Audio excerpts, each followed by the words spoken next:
Hey, Freedom Seeker, welcome back to the Freedom Entrepreneur Podcast. Today is another fantastic guest episode with another fantastic transformation story. This one's going to blow your mind. So stick around till the end because I know you're going to get a lot of inspiration from today's episode. Welcome with me, Sonya Corkery. And Sonya is the founder of Clear Plan Consulting. She's joining us today all the way from beautiful Australia. Welcome to the show, Sonya. Don't miss an episode. Subscribe to this show on whatever podcast player you prefer and follow me on Facebook and Instagram. Hey, it's Lindsay, and I want to pop in here because I know how overwhelming it can be to get started building an online business. I've even spoken with people who've paid thousands of dollars for help from people who are truly experts in this, and they're still feeling confused about what direction is right for them, or if their idea is even a good one. Listen, you don't have to guess or pray or hope or any of that.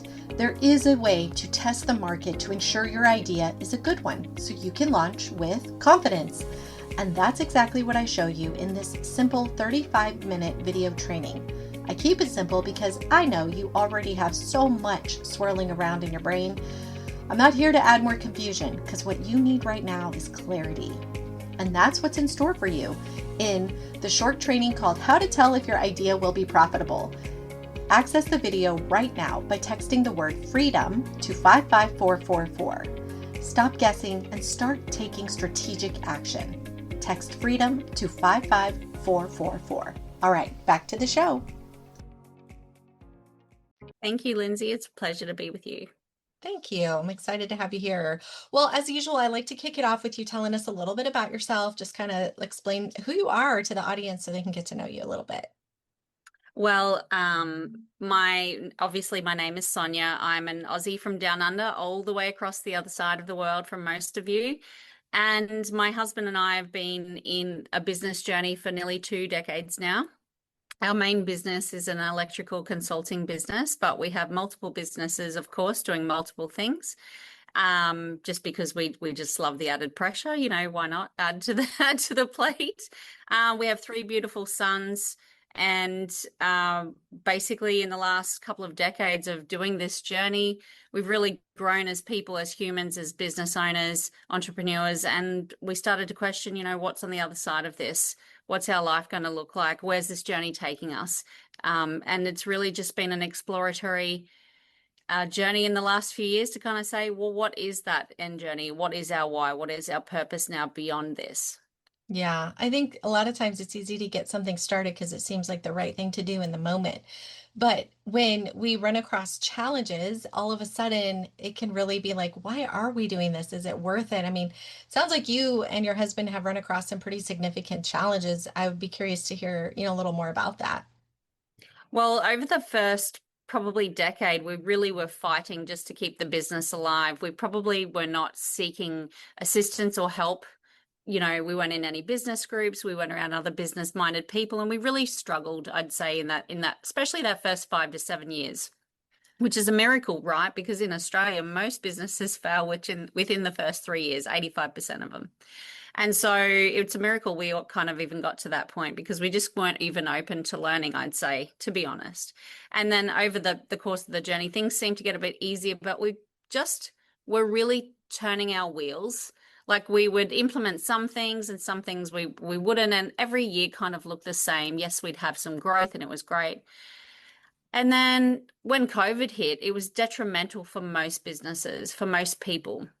In Australia, we had one of the most locked down cities in the world, crippled millions of businesses, especially things like hospitality. But for us in construction, it just kind of ramped up. It just boomed. It just went absolutely crazy and it was phenomenal. But what happened in that time, we couldn't control the businesses that we were working with. And so what happened was 3 businesses in succession essentially folded within a 3-month period, causing us to lose nearly $1 million in net profit. I'm not talking revenue. Oh, gosh. I'm talking net profit, right? So it nearly wiped us off the map overnight.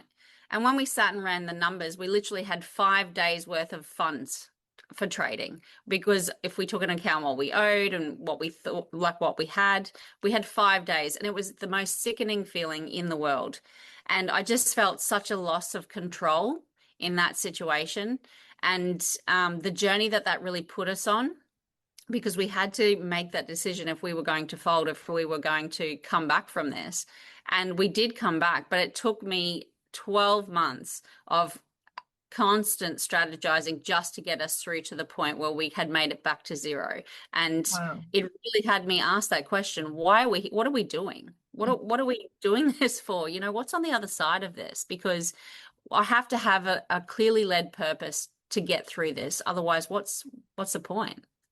Well, true. And also, it's so easy. I mean, some people would say or argue potentially how much easier it would be to just fold and start over. I mean, it almost would have been another avenue. I don't know about in Australia, but in the United States, when you file bankruptcy, your business files bankruptcy. It's why lots of really wealthy people do that, because the entity is its own chapter, it's its own thing. So you can close house, so to speak, and then just open a new house.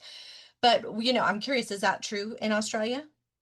Yeah, so essentially, yes, it can become bankrupt or liquidated. However, for us, because we have so many entities, like my husband and I, because we have a wealth portfolio outside of this business, we have so many other entities that are linked. And as you're holding a directorship of our proprietary limited, which is the same essentially as like an LLC, it could potentially affect so many other things. And so it really caused us to look inward and go, what are the potential impacts if we do that? Yes, it's easier.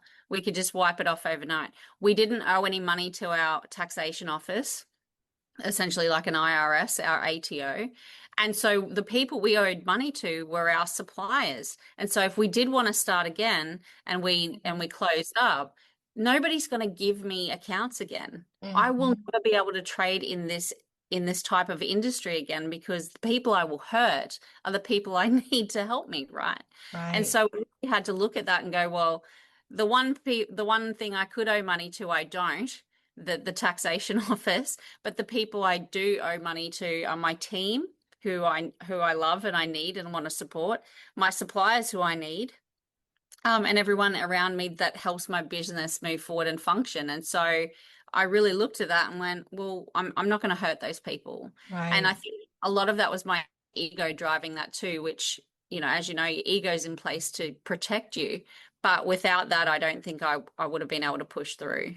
My goodness. What did you, and okay, I have two burning questions. Okay. I'm going to give them to you in rapid succession, then you can answer them. One is, what did you do? Like, how did you solve that problem? I get that it took a year, but oh my gosh, what basic steps did you take? And then two, what was your deeper why? And maybe that is first, because I'm sure that's what gave you the motivation to stick through that. But like, literally, what was your burning desire that said, I'm gonna push through this fight? Yeah. So, the first day I cried, I gave myself one day to cry. I was like, Only this is one? like, Come you on. get No, I'm just one day kidding. to cry and then move on.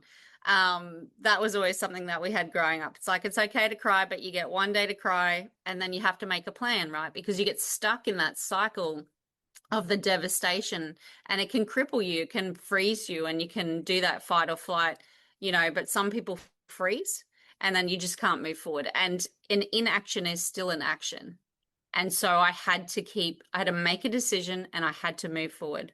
So after the first day of crying, I had to obviously contact all my suppliers, excuse me, and say to them, this is the situation that we're in. They were already alerted because they have credit alerts on for those major companies as well, for those major projects, because they have a vested interest in there. So they knew that it was coming and they knew that we were doing business with these people. So they already knew ahead of time.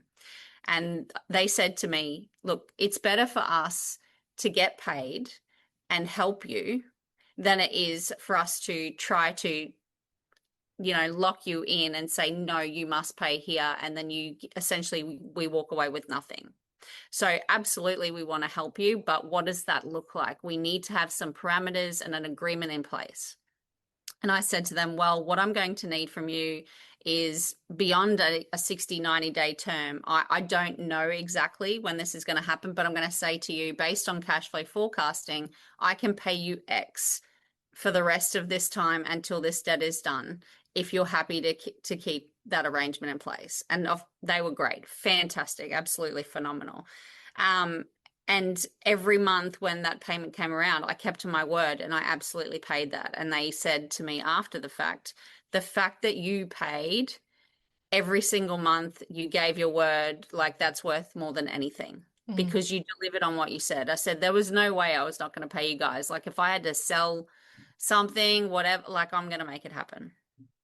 Um, and we had some lump sum funds somewhere else. I put that into, we call it a term deposit. It's basically like a locked in interest earning account that's frozen for a set period of time. And the bank gives you a specific amount of interest, right? But you can hold that as security for an overdraft. And so I put that in place as security for an overdraft, $100,000 overdraft. I was getting, I think, 4.5% interest, and it was costing me about, I don't know, 10. So I was nearly offsetting half of the amount of interest that it was costing me to utilize this service. And essentially, I was just like using that money plus my cash flow forecasting to kind of bridge the gap over that time. And it was like counting every dollar, every cent, every day, money in, money out. My team automatically went on to obviously other works. We culled back expenses like nobody's business. Like we were down to the dollars and cents and the ramen. Like we were down to the basics of the most skeletal running of this business. And it was just a combination of all of those things, as well as making sure that we were running a profit first model. So there's a great book by Mike Molowitz that if you haven't read, allows you to do your bank account structures. And because my background is banking and finance, I already had those multiple accounts in place. And so my liabilities and everything in respects to my team and what I would owe for them, everything was allocated. And so I just kind of had to beg and borrow money from places and move it around for 12 months until I'd created enough income on the back end to get us back to zero. Mm-hmm. I know that's probably a lot to take in. No, I mean, it's clear that you're very good with numbers. And I think that was a huge asset. And I'm thinking about the audience and I'm thinking from somebody's perspective who maybe isn't as savvy with numbers. Because you know how it goes, Sonia, a lot of times you have the people who are really creative and they can go generate the leads and make the sales, but they're not always good at the business management side of things. And then usually the person who's good at the business management side of things isn't necessarily good at the outreach. Yeah. We all kind of have our place, and then there's a very few who are good at both, right? But it's evident that you are good at numbers, and that really came in handy. I think it's a really savvy system, and I like how you had that approach. And thank you for sharing, because I think that's something that's really helpful for people to realize it. You know, sometimes we get so stuck in the down and outs that it's like you said, it's easy to just wallow in the self-pity and what will I do here? But to know a few steps of what might have worked for you, they could at least know that there's options and they can reach out. And that's really powerful. Plus, to know that there are people like you that they could reach out to say, look, I'm in a jam. What do I do? Help me out. Give me some guidelines that I could start to follow if that were to be the case. Because it's, I mean, that is interesting. How did you change the way you guys do business in that, like, do you still work with companies to that scale with these large commercial projects? I'm assuming they were commercial projects, or have you kind of revamped? Like, do you only allow one commercial project at a time, or like anything like that to kind of mitigate the risk moving forward? So we've doubled down. So we do a lot of large scale commercial. So when we started, obviously the type of work we were doing was more domestic in nature. And it's interesting how you can do a $30,000 domestic home project and the personal client won't pay. And the rim roll that you have to go through to try to get paid. You can't do the credit checks on domestic work the same that you can with commercial work here in Australia. So there's so many different free avenues, which are great to do essentially like a mini background check on each entity before you even start and going through and saying, okay, well, how is this entity structured? You know, what does that look like? Do a credit check on that entity. Have they had problems before? How long have they been operating? Who's at the helm? How long have they been there? Have they been linked with any other troubled entities before? Have they folded and just regenerated into a new entity? And essentially doing that work now, which we did before, but not to this level, and investing the time before we even tender for those projects, Mm-hmm. before we will even spend time or money tendering to even have a glimpse at looking at working with them, we will not even tolerate it if there is a blemish. Like, we're just not going to do it. Mm-hmm. And Australia is so interesting because, in a huge, massive country, there's like 27 million, 28 million people. It's not that big.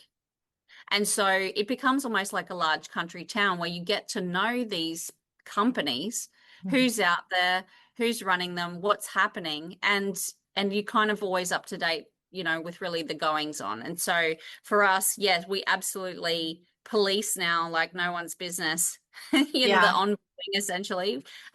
We take insurances over the projects, which you can do, can have an insurance in place with construction to have 90% of the main scope of the works covered in the event of them folding. Mm-hmm. It's expensive, so you have to factor that into the tendering process, but it is a peace of mind that we give ourselves. And essentially it's like layers of protection, right? You have one layer after another and the things that you would do. And what I would say to your listeners is, what the experience really gave me from that was things that I could have put in place but not necessarily used. So what do I mean by that? So that term deposit with the overdraft security, I could have always had that in place and never used it. I could have always had an overdraft in place and never utilize that every single month. I could have had two because we run multiple different banks, right? I could have utilized that, and I use the credit card as well to give you more time. There's so many things I could have had in place but not necessarily used. And so what happens in the time when you come to that complication, banks aren't going to lend you typically at that time. So you need to have things in place but not necessarily be using those things in the off chance that you need them. Mm-hmm. Does that make sense? And so that I was like, man, I'm never getting rid of this now. So now I've essentially paid back the money for that 100,000 because I was putting aside, that $2,097 a week over the course of 12 months. And I basically repaid that money back. I just let that thing roll now. Like, it's there. I've essentially pulled that money back out in a different way. And that, to me, it's like, okay, well, that's that lived experience now. I can go and advise to people and say, look, we can put these things in place if you ever need them. I hope to goodness you never do. But let's just put them there. Let's just, it's not hurting you. It's probably going to cost you minimal to have it, like $60 a month. Like, let's just for the peace of mind have it. Yep. But you asked about the purpose. Yes. My boys are my everything. I 16, 13, and 8. They are my everything. They, when we're not in our business, we are with them 100% of the time. And I said to my husband, I'm like, what do we do when these boys leave? What does an empty nest look like, right? I don't want to find out. I mean, I know. I'm like, my family's part Italian. Like, I don't know anything past family. Mm-hmm. So when my boys grow up and leave the nest and do their own exploration of life, what is beyond that? And I said to him, what do we do when we don't have a business anymore? Like, what does that look like? Where's us in this equation? I said to him, you and I better have some great things in common, because beyond this, like, I don't want to be watching you watching TV, right? So what are we doing? What's the purpose of this? And so Yeah. that, like I said to you, that catalyst, that horrific time, which was one of the best things that happened to me in my life, because it took me out of that, Groundhog Day. It got me asking the question, what is beyond this? Why are we doing this? And it's led this to this amazing journey so far.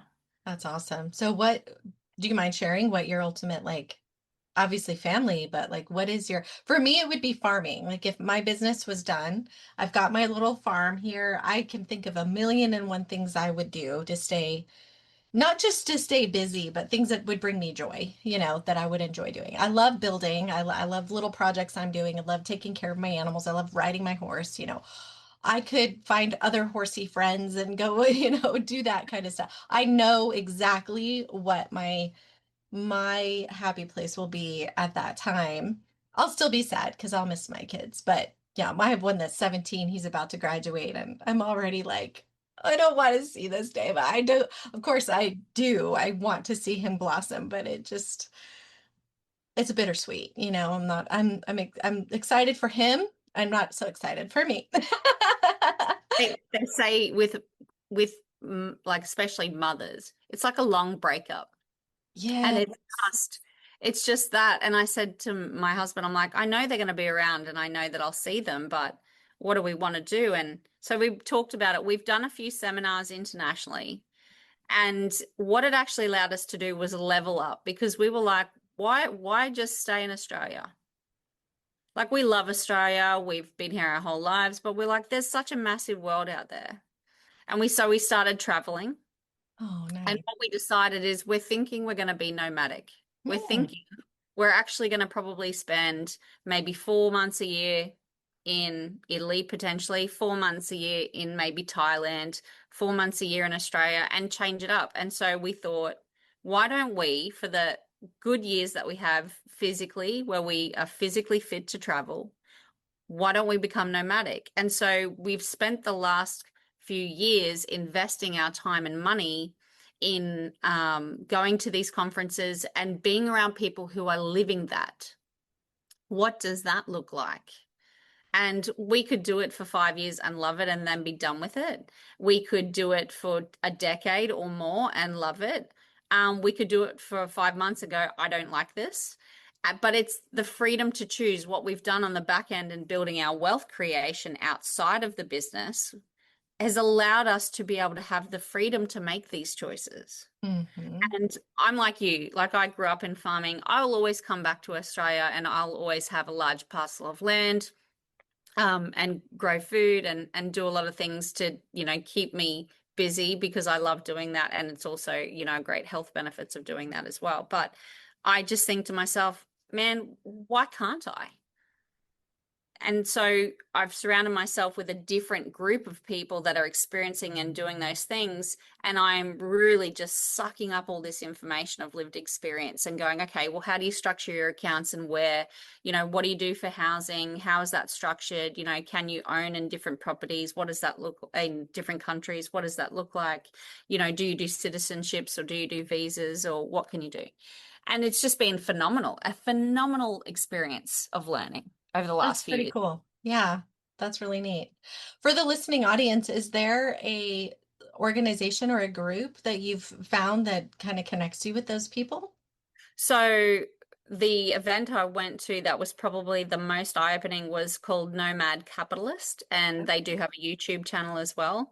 The event was phenomenal. The event itself, I had known a lot of the content. I'd say probably 80% I'd already been exposed to. But this huge convergence of Australians. It was ridiculous. Like all these Aussies in one room in Malaysia on the other side of the world, banding together. And we created like a WhatsApp group that's just exploded. And we've connected with all these people and everybody's kind of keeping in touch about where they are in their journey with that. And that's been absolutely phenomenal, amazing. And you don't necessarily have to work with Nomad, but the people you meet in that room is worth all the money in the world Oh, yeah. because they're the connections. That's the spider web. And like you were saying, you could have your horsey people and different people in your groups that you connect with. And these people were like, these are our people. These are the guys that get it. Most of them are business owners or were business owners. It's that very small percentage of people that know and understand your journey and are on it too. And so it's so great to connect with those like-minded people. Absolutely. And I totally see you guys traveling with your kids. I think that they'll go on some of those adventures too and have fun. That will be. That'll be, Yes. I have to tell you, every parent that I talk to, whenever I express my woes of this next transition, they're always like, "Oh, Lindsay, it's really not as bad as you think it will be because they mostly don't leave." It's always the joke. You're like, "Trust me, you'll be wishing." going. I'm like, I don't know about that, but we'll see. And I'm totally open to both. I think it's great to know if my kids feel safe that they can stick around. And I think that's a great way to try out the world and their big week, fly in little bursts until they're ready to take the full flight. I'm totally okay with that. I'm sure you you are too. That's what they said. They said, we'll always come home for lasagna. And I said, I know you will. Yeah, yeah, for sure. Oh my goodness. So when did you launch your consulting company? And is that like something you plan to keep doing basically to help as you guys do your travels? Yeah, so the great thing about consulting is I can do it anywhere in the world. What COVID gave us was we can have these great connections over Zoom or Teams anywhere in the world, even if it's in a complete different time zone, right?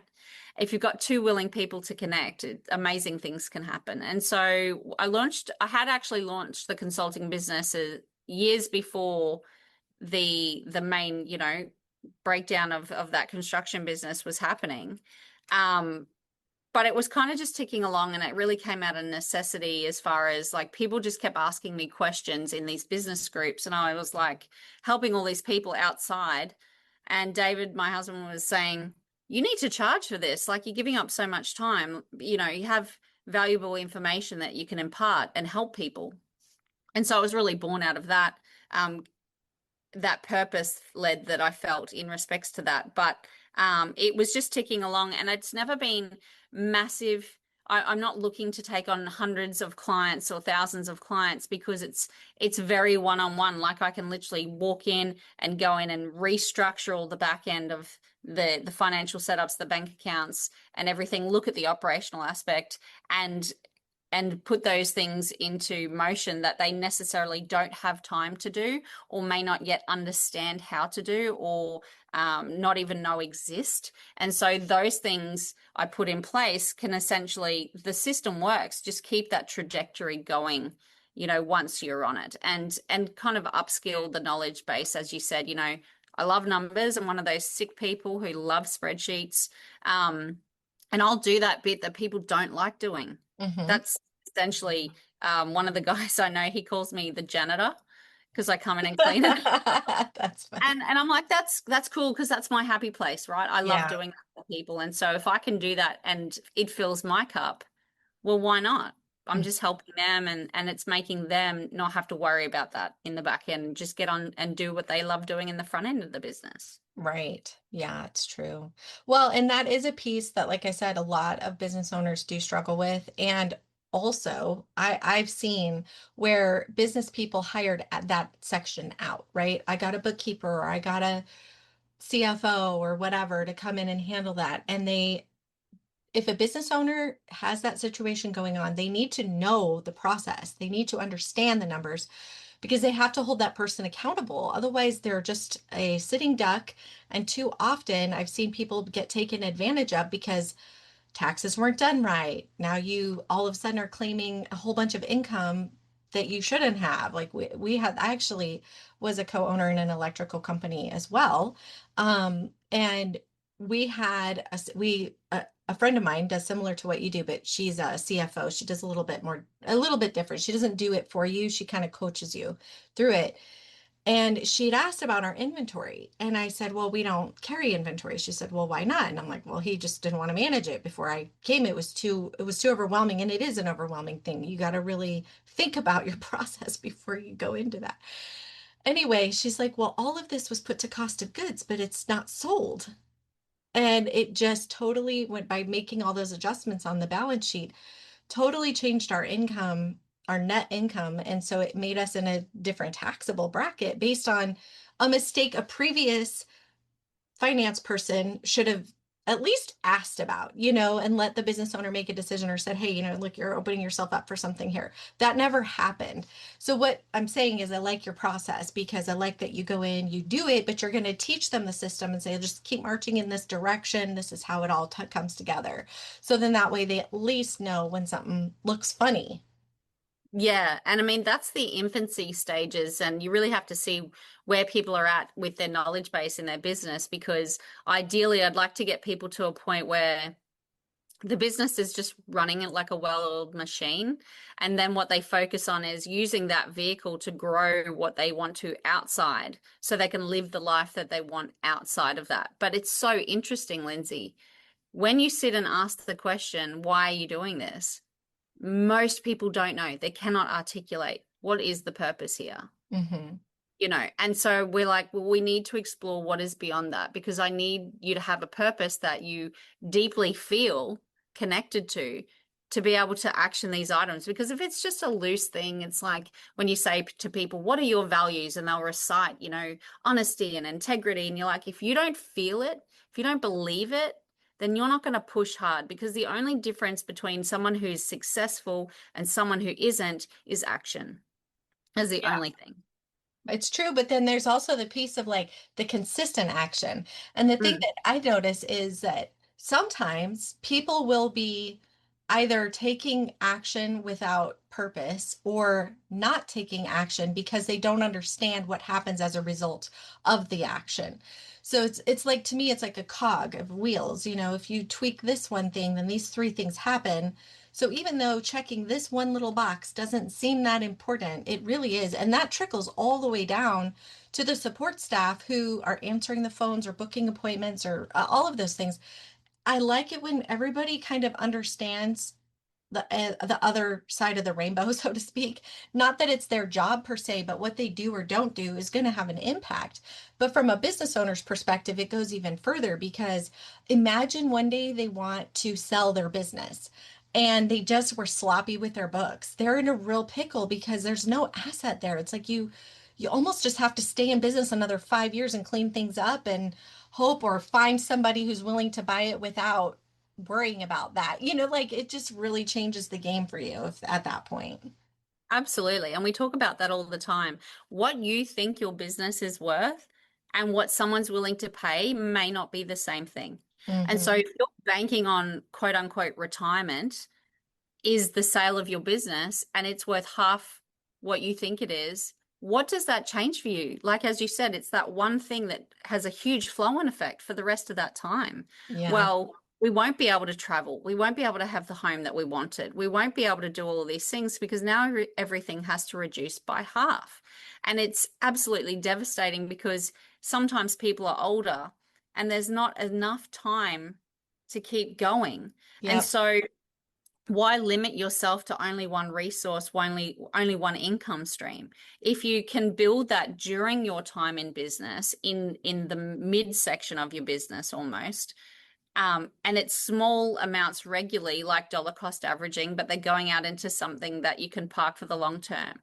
And then you get to the end and the sale is a bonus. Then great, wonderful. What if then you have children and your children decide, look, I want to be an electrician now, and you say, listen, I didn't actually need the sale of this business, so what I'm prepared to do is gift it to you. I'm Hmm. going to give you something that's been here for, decades that you're going to be able to get straight on the back of and have that support, which is one of the greatest gifts in the world that I can give you. Yeah, and it reminds me what you're saying reminds me. I live in a small town, and so similar to what you described in Australia, but in a small town in North Idaho, there's this one restaurant that has been for sale for like 4 years, 5 years, something a long time. He started having some health concerns. He put it up for sale. Everybody was sad. Like the whole community was like, "Oh, he has to sell," but nobody wanted to buy it. And over the years, he's opened less. The business is falling, the building's falling apart. It's like slowly, slowly, slowly, I see it like depreciating right before my eyes, thinking to myself, man, this guy has like medical bills, I'm sure he has to pay for. And soon he's not going to be able to, or he'll pass away. And then what? I mean, that's just exactly to your point, like being prepared for that. Even if you don't end up selling, imagine that you are and just put the processes in place so that you have the option. It's really to your point, it's really powerful. how do you Absolutely. how do you like what how do you get started with people? Like when they come to you because of what reason, and then how do you help them, like, specifically? So usually when they come to me, so 99% of the clients that come to me are usually via referral. And when they come to me, it's usually because there's a major problem happening at that time. So as you know, people don't reach out for help until they're in a catastrophic position. And so usually we have to triage that first, whatever that looks like. It could be from an operational perspective. It could be, from the back end part of the business and the finance. 99% of the time, it's a financial clot somewhere that we've got some problem, cash flow is affected. So we go in and we will essentially do like an audit of the business and where it's sitting. We will absolutely deal with, the most prominent problem first. But what we do is it allows us to, as you said, one cog that turns affects so many other things. Well, okay, we're looking at the total of this business to get this to the healthiest, best version of itself. What do we need to do in what sequence to be able to get to that point? And so where we might start with, assisting with the numbers, the setup, and having that profit first model running. And then we'll go into the operational aspect of the business and look at, okay, how can we streamline time, save money, increase the net profit position on the operational aspect of this business and how it runs. What do your team need? What do you need? Because there is a self-care aspect in that as well. As you said, people become unwell because it's overwhelming, and then they feel worse because they feel like they're stuck in it and they can't get out. And so we will go in and do essentially that audit, triage that main issue that they're having, and then essentially set benchmarks in place to meet, to not only fix those aspects of the business, but then review forward plan. What do we want this to look like? And so we start asking the deeper question: why are you here? What are you doing this for? What outcome do you envision for your life? Like, if you could close your eyes now and you could imagine a lifestyle, what would that look like? Because when we can envision it and we truly believe it, and it's not a lifestyle that society has dictated that we need, because you might just want to farm somewhere and you want a little hobby farm. You might want to be a huge, massive billionaire who travels the world and owns jets or whatever it is. But if it's deeply ingrained in you and it is what you want, then you just reverse engineer that and say, okay, well, how much money will I need over what period of time? So what do I need to make here and now to get to that point of growth where I have those outcomes in that period of time? And so, it's a long process, but I say to people, like, if you still need me after 2 or 3 years on the regular, that's a problem. You haven't learned anything and I haven't done my job right. My job is to get you on a pathway where you have the knowledge and the skill set to be able to do this for yourself. And then, you might touch base with me every 6 months or 12 months. We might do planning or, revision or whatever. But it is to get you that personal growth to that level where you can go, yep, I can see it, I can feel it, I can touch it, and I want it, and I'm going to keep pushing. Yeah, I love it. Where's the best place for people to connect with you? I'm on all of the socials. You can get me on clearplanconsulting.com.au. You can book in a free session with me there, so we can just shoot the breeze for 20 minutes. We can talk about what your needs and wants are. And, if nothing else, we'll have a great conversation.